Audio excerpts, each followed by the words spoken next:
இதோ பெத்லகேமியானாகிய ஈசாயின் குமாரன் ஒருவனை கண்டிருக்கிறேன். அவன் பராக்கிரமசாலி, யுத்த வீரன், காரிய சமர்த்தன், சௌந்தரியம் உள்ளவன். கர்த்தர் அவனோடே கூட இருக்கிறார். அந்த வேலைக்காரன் அன்றே கூறியது போல கர்த்தர் தேர்ந்தெடுத்த தாவீது திறமைசாலி மற்றும் விசுவாச வீரனும் என்பதை இப்போது உலகமே அறிந்திருக்கிறது. அந்த சிங்கத்தையும் அந்த கரடியையும் உம்மடையானாகிய நான் கொன்றேன். விருத்தச்சேதனம் இல்லாத இந்த பெலிஸ்தனும் அவைகளில் ஒன்றை போல இருப்பான். அவன் ஜீவனுள்ள தேவனுடைய சேனைகளை நிந்தித்தானே. இவ்வாறு தன் சிறுவயதில் கர்த்தர் மேல் நம்பிக்கை வைத்து ஜெயித்த தாவீது நடுவயதில் பத்சேபாளின் விஷயத்தில் தவறி விழுந்தார்.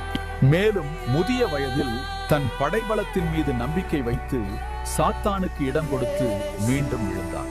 ஆனால் அவர் விழுந்த அந்த 2 முறைகளிலும் கர்த்தரின் எச்சரிப்புக்கு செவி கொடுத்து மனம் திரும்பி கர்த்தரின் தண்டனையை தாழ்மையுடன் ஏற்றுக்கொண்டதால் கர்த்தர் அவரை மன்னித்தார். ஆசாவையும் அவன் ஜனங்களில் ஒருவனையும் உயிரோடே விடக்கூடாது. கர்த்தாவே, பலமுள்ளவனுக்காகிலும் பலனற்றவனுக்காகிலும் உதவி செய்கிறது உமக்கு லேசான காரியம். எங்கள் தேவனாகிய கர்த்தாவே, எங்களுக்கு துணை நில்லும். உம்மை சார்ந்து உம்முடைய நாமத்தில் ஏராளமான இந்த கூட்டத்திற்கு எதிராக வந்தோம். கர்த்தாவே, நீர் எங்கள் தேவன். மனுஷன் உம்மை மேற்கொள்ள விடாதேயும். அவர்களின் தேவனாகிய கர்த்தர் நமக்கு எதிராக இருக்கிறார். சாகாதபடி ஓடுங்கள். ஆசாவே, யூதா பென்யமீன் கோத்திரங்களின் சகல மனுஷரே, கேளுங்கள்.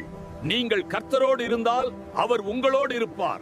நீங்கள் அவரை தேடினால் உங்களுக்கு வெளிப்படுவார். அவரை விட்டீர்களாகில் அவர் உங்களை விட்டு விடுவார். தன் இளம் வயதில் கர்த்தர் மேல் விசுவாசம் வைத்து அவரின் வார்த்தைக்கு கீழ்ப்படிந்து சிலைகளையும் பாகாலின் பலிபீடங்களையும் தகர்த்து யூதாவை கர்த்தரை தேடும்படி கட்டளையிட்டு தன் ஆட்சியை தொடர்ந்த ஆசா தான் வயது சென்று பாசா எதிர்த்து வந்தபோது கர்த்தரை தேடாமல் சீரியருடன் கூட்டுச் சேர்ந்தார். நோயுற்ற காலத்திலும் கர்த்தரை நாடாமல் இறந்தார்.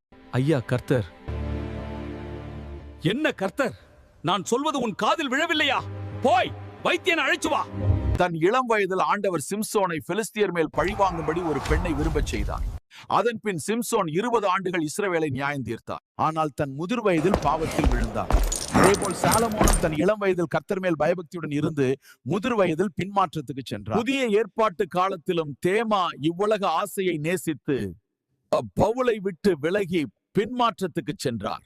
நாம் கண்ட அனைவரின் வாழ்க்கையை கவனித்தால் அவர்களின் பின்மாற்றம் ஒரே நாளில் வரவில்லை என்பதையும் அது சிறிது சிறிதாகவே வளர்ந்தது என்பதையும் அறியலாம். அதனால்தான் ஆண்டவர் எபேசு சபையை நோக்கி, நீ ஆதியில் கொண்டிருந்த அன்பை விட்டுவிட்டாய். மனம் திரும்பாவிட்டால் உன் விளக்குத்தண்டை அதன் இடத்திலிருந்து அகற்றி விடுவேன் என்று கூறினார். மேலும் ஒருவர் குழந்தையைப் போல மாறாவிட்டால் தேவனுடைய ராஜ்யத்தில் பிரவேசிக்க மாட்டான் என்று நம் இரட்சகர் கூறியதை நினைவு கொள்ளுங்கள். இவைகளை நம்மை பயமுறுத்துவதற்காக அல்ல, நாம் விழிப்புடன் இருந்து மனம் திரும்பி இறுதி வரை நிலைத்திருக்கும்படியாகவே அவர் இவற்றை கூறினார். இப்படி இருக்க தன்னை நிற்கிறவன் என்று எண்ணுகிறவன் விழாதபடிக்கு எச்சரிக்கையாயிருக்க கடவன்.